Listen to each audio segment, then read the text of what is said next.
Hi friends, అందరూ ఎలా ఉన్నారు? Welcome to my channel S kitchen. చూడండి, ఈరోజైతే నేను కోల్ రబీ అని ఒక కూర చేస్తున్నాను. దీన్నే మనం తెలుగులో అయితే నూలుకోలు అంటాము. చూడండి, ఇవే నూలుకోలు దుంపలు. ఈ ఆకులతో పులుసు పెడతాను, దుంపలతో అయితే కూర వండుతాను.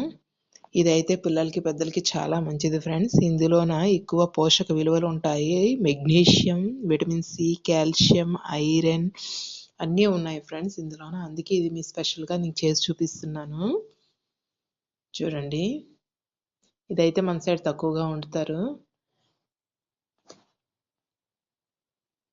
ఇక్కడైతే కొరాపుట్లో చాలా విపరీతంగా దొరుకుతున్నాయి. మీకోసం నేను చేసి చూపిస్తానే. మీకు ఇంటికాడ ట్రై చేసి మీ పిల్లలకి పెద్దలకి పెట్టండి. చూడండి, వీటి కాళ్ళు అయితే మనం తీసుకుందాం. ఇవి టర్నిప్స్ జాతికి చెందినవి, అంటే ఇంచుమించు క్యాబేజీ జాతికి చెందినవి ఫ్రెండ్స్. ఇవి క్యాబేజీలో ఇదొక రకం అన్నమాట. వీటిని కోల్ రబీ అని అంటారు.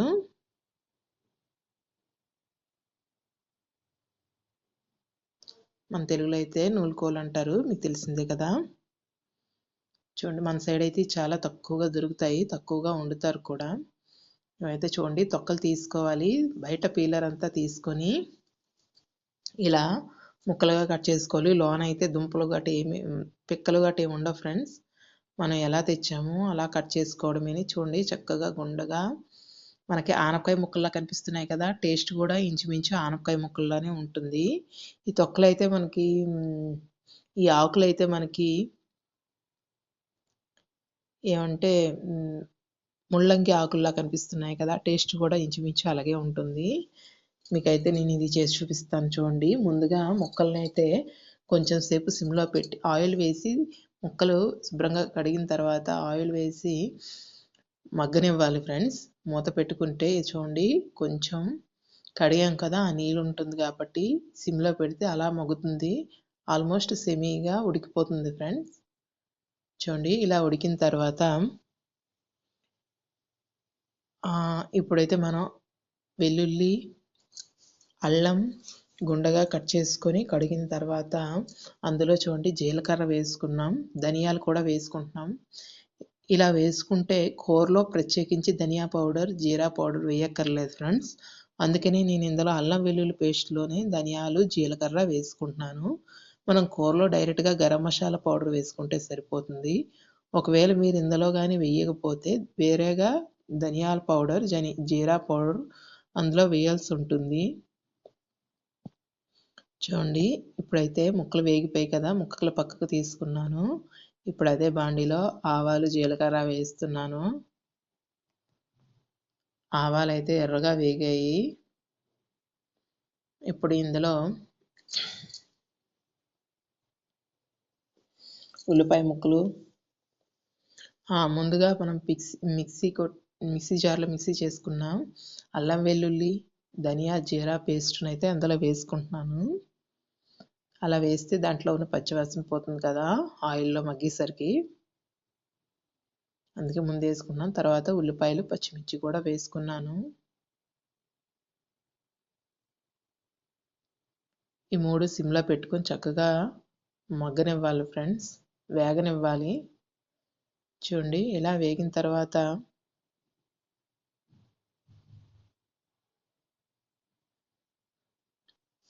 మూత పెట్టుకుని కొంచెం సేపు వేగిన తర్వాత ఈ నూలుకోలు ముక్కలు ఆల్రెడీ ఎర్రగా మగ్గి ఉన్నాయి కాబట్టి వీటిలో ఎక్కువసేపు ఉడకాల్సిన అవసరం ఉండదు ఫ్రెండ్స్. దీంట్లోని పచ్చితనం అంతా పోతుంది కాబట్టి. చూడండి, కారం వేసుకున్నాను, పసుపు వేసుకున్నాను, అలాగే సాల్ట్ కూడా వేసుకుంటున్నాను.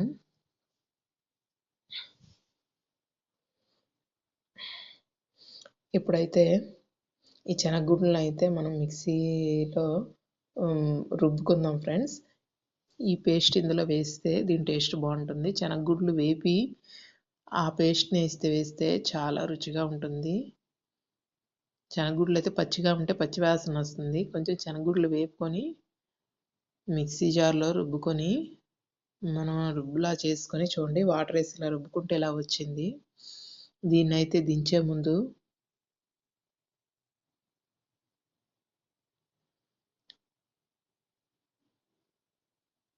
ఇవన్నీ చక్కగా కింద మీద కలుపుకున్న తర్వాత దీంట్లో ఒక టమాటా పండు అయితే వేసుకుంటే సరిపోతుంది ఫ్రెండ్స్. చూడండి,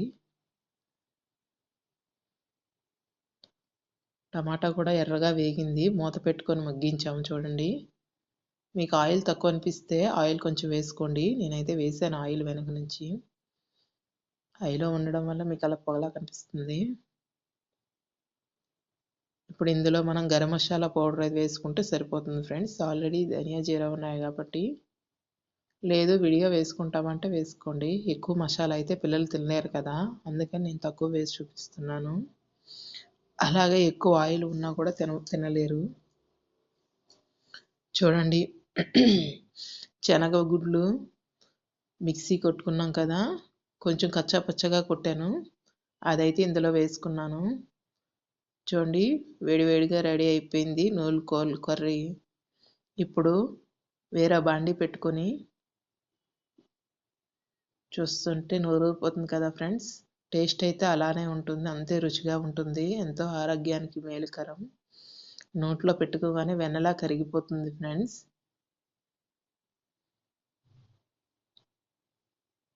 ఇప్పుడు వేరే బాండి పెట్టుకొని అందులో కొంచెం ఆయిల్ వేసుకొని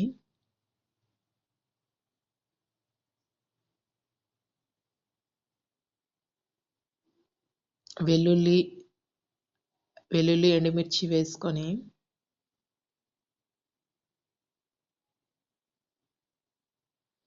ఆవాలు జీలకర్ర వేసుకున్నాను ఫ్రెండ్స్. చూడండి, మెంతులు కూడా వేసుకున్నాను. మనం నూలుకోలు ఆకులు పులుసు అయితే పెడుతున్నాను కదా, పులుసు అంటే కంపల్సరీ మెంతులు ఉండాలి ఫ్రెండ్స్. మెంతులు ఎర్రగా వేగితేనే దాని టేస్ట్ అయితే సాంబార్ టేస్ట్ వస్తుంది ఫ్రెండ్స్. చూడండి, అలాగే ఉల్లిపాయలు పచ్చిమిర్చి కూడా వేసుకున్నాను. ఇవన్నీ చక్కగా ఎర్రగా వేగాలి ఫ్రెండ్స్. అందులోనే టమాటా ముక్కలు కూడా వేసుకున్నాను. ఒక పండు టమాటా అయితే సరిపోతుంది, ఎందుకంటే చింతపండు ఆల్రెడీ నానవేసాను కదా, చింతపండు పేస్ట్ అయితే అందులో వేస్తాను, అందువల్ల ఒక టమాటా అయితే సరిపోతుంది ఫ్రెండ్స్. చూడండి, ముందుగా కట్ చేసి గుండగా తురుముకొని కడిగి పక్కన పెట్టిన నూలుకోలు ఆకులు ఫ్రెండ్స్ ఇవి. ఇందులో మెగ్నీషియం ఉంటుంది, కాల్షియం, ఐరన్ కూడా ఉంటుంది ఫ్రెండ్స్. అలాగే విటమిన్ సి కూడా ఉంటుంది, అందుకే చాలా ఆరోగ్యానికి మేలుకరం. ఇప్పుడైతే ఇది చక్కగా ఈ పోపు ఆకులు కింద పైన కలుపుకున్న తర్వాత మూత పెట్టి ఒక 10 నిమిషాలు వేగితే దాంట్లో ఉన్న టేస్ట్ అంతా బయటకు వస్తుంది ఫ్రెండ్స్, మెత్తగా ఉడుకుతుంది. ఇప్పుడు మనం ముందుగా నానవేసుకున్న చింతపండుని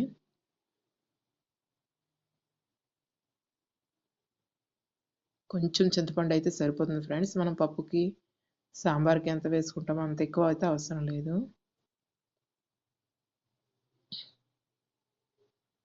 చూడండి, ఆకులు అయితే ఎర్రగా వేగాయి కదా, ఇందులోన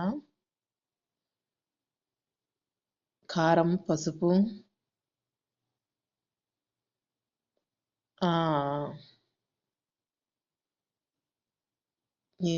కారం, పసుపు, ధనియా పౌడర్,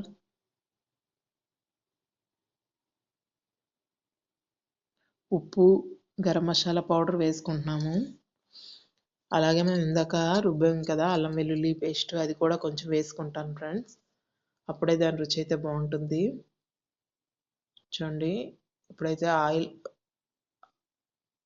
ఆవిరి మీద బాగా ఉడికిన తర్వాత అందులో అయితే కొంచెం వాటర్ వేసాను. చూడండి,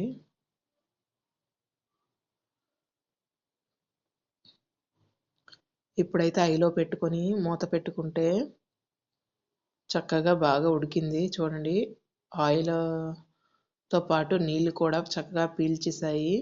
ఇప్పుడు ఇందులో ఏం లేదు, ఇందులో మనం అల్లం వెల్లుల్లి ముద్ద అయితే కొంచెం వేసుకున్నాం, ఎక్కువ వేస్తే ఘాటు ఎక్కువైపోతుంది ఫ్రెండ్స్, పిల్లలు తినలేరు. అలాగే రుచి కోసం కొంచెం కందిపప్పు ఉడకబెట్టి అదైతే వేసాను. ఒట్టి ఆకులు అయితే పిల్లలు తినడానికి ఇష్టపడరు కదా, అందుకే కందిపప్పు ఉడకబెట్టి అందులో వేసాను, అప్పుడైతే టేస్ట్ ఇంకా చాలా బాగుంటుంది. ఇప్పుడైతే చూడండి చింతపండు రసం అయితే వేసుకుంటున్నాను. ఈ చింతపండు రసం ఈ ఆకులకి పప్పుకి చాలా బాగా పడుద్ది. టేస్ట్ వేరే లెవెల్లో ఉంటుంది.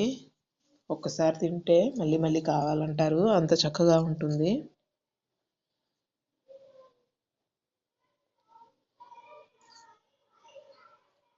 చూడండి ఇలా అయితే చక్కగా కలుపుకుని కింద మీద అన్ని కలుపుకొని ఉప్పు కారం పసుపు గరం మసాలా అన్ని చక్కగా పట్టేంత వరకు చూసుకొని మూత పెట్టుకోవాలి. చూడండి ఆల్మోస్ట్ ఉడికిపోయింది. చూడండి చూస్తుంటే మనకు పాలకూర పప్పులా కనిపిస్తుంది కదా, రుచి కూడా అలాగే ఉంటుంది. అంత రుచిగా ఉంటుంది. మీరైతే ఒకసారి తెచ్చి ట్రై చేయండి, పిల్లలకి పెట్టండి. మన సైడ్ చాలా తక్కువగా దొరుకుతుంది, చాలా తక్కువగా వండుతారు. చూస్తుంటేనే ఎమ్మి ఎమ్మి టేస్టీగా ఉన్నాయి కదా రెండు కూరలును. ఇప్పుడు నూలుకోలు కూర నూలుకోలు ఆకులతో పులుసు చేశాను ఈ రెండు. ఇప్పుడు మనం ట్రై చేద్దాం, టేస్ట్ చేద్దాం.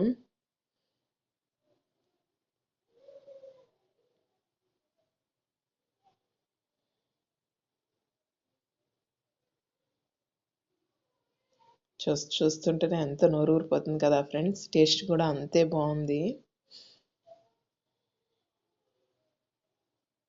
ఒకసారి తింటే మళ్ళీ మళ్ళీ కావాలంటారు పిల్లలు.